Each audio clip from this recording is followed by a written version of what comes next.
So, allowance tayo ulit ng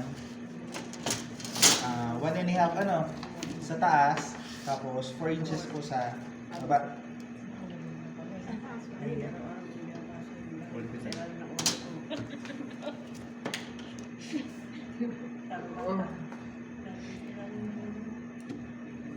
Habang nagdi-discuss ako, bili muna kayo ng mani.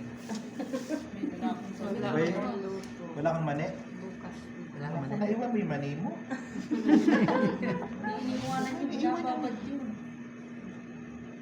Iwan niya muna sa asawa niya yung mani. Papa.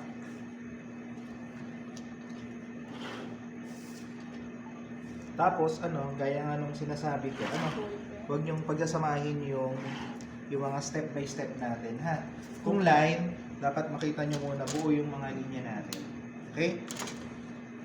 So, ito yung magiging A. So, from A, measure kayo ng bust point. So, for example, ang bust point natin ay 11. Front figure natin, 17. Tapos, magde-length tayo ng 23.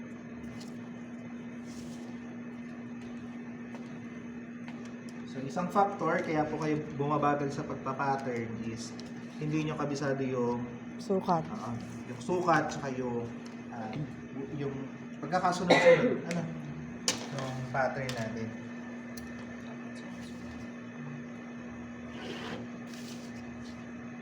So, ayun yung length, ito yung magiging waist, ito yung magiging Bust point.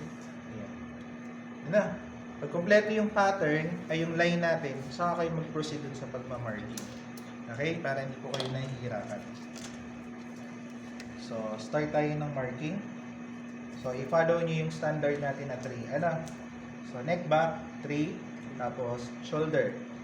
Tapos, down kayo ng 1.5. Tapos, from A, measure kayo ng 1. Tapos, 6.5. Ano po? Yan, tandaan nyo na. 3. Tapos, gawin natin 7.5 yung shoulder niya. 1.5 yung down. Tapos, 1 inch. Tapos, 6.5. Next, proceed kayo sa bust. So, for example, ang bust nito is 9. Automatic, lagyan nyo na ng half inch. Kung ang bust nyo, ang measurement niya, for example, 9. Additional na kayo ng half inch. Yung ni-measure nyo dito ay 9.5. So, ganun din yung waist. Kung ano yung waist nyo, mag-add na kayo ng 1. Kasi minsan, nakikita ko, pag dalawa yung tuldok, nalilito na kayo. So, kung ang waist niyo ay 8, add kayo ng 1 inch na automatic para sa dart. Para isa na lang yung magiging marking nyo. Po? Ganun din sa ating hip. So, mag-adjust na po kayo ng additional na half inch. So, 9.5 yun. Additional kayo ng half inch, automatic magiging 10. So, para sa dart, bust point distance plus 1.5. So, same din dito. 3.5 plus half inch. Tapos 4. Tapos, lagay tayo ng half inch para sa side. Yan. Okay na. Kasama na din ang boxer. Yes, magkasama na po yung pack dyan. So, i-connect na lang po natin yan.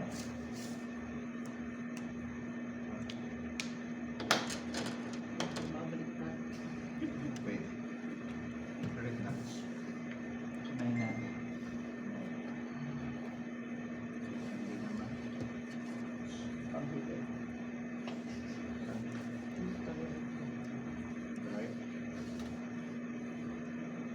Mas mababa yung back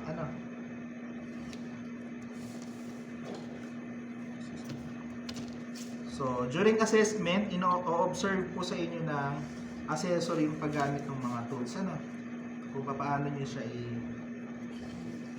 i-utilize po. So, pag kailangan po ng curve, lalo na dun sa gilid, kung kailangan nyo ng hip curve, gagamit po kayo ng hip curve. Huwag nyo i-roller, ha? shoulder, and then yung front neckline natin.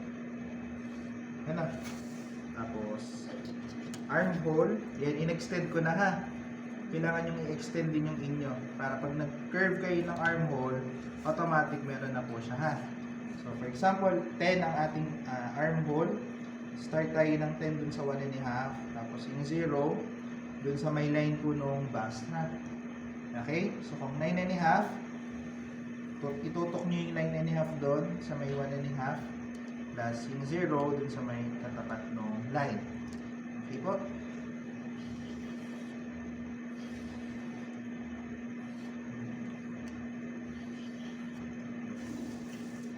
So, extend lang po natin ito. Yung line.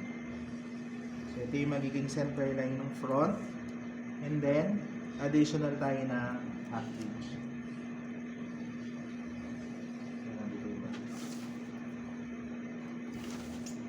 So, diretso lang natin.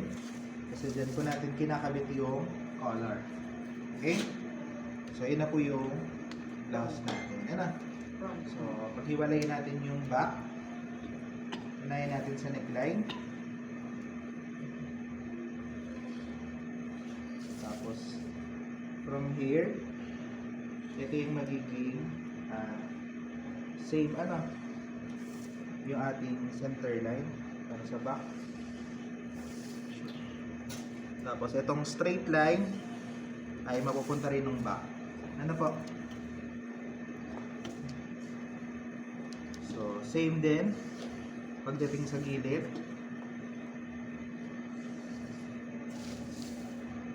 Same din po na collar, shoulder. Same din sila na arm. Ano? Ay, sir, ang magkaiba lang dito sa Neckline. Neck. Tsaka yung length. Tsaka yung dart. Yung dart. Tama. So, yung dart natin for the front, for the back, aabot tayo pagdating din sa 1.5. Ano? Pero, di ba during the transferring, dinadat lang natin siya, ano? Yes, Hindi sir. na natin kailangan guhitan. Ano? So, during pattern, okay lang din na may dot yun. Ito na ng guhit. Ano? Para next din po yun natin.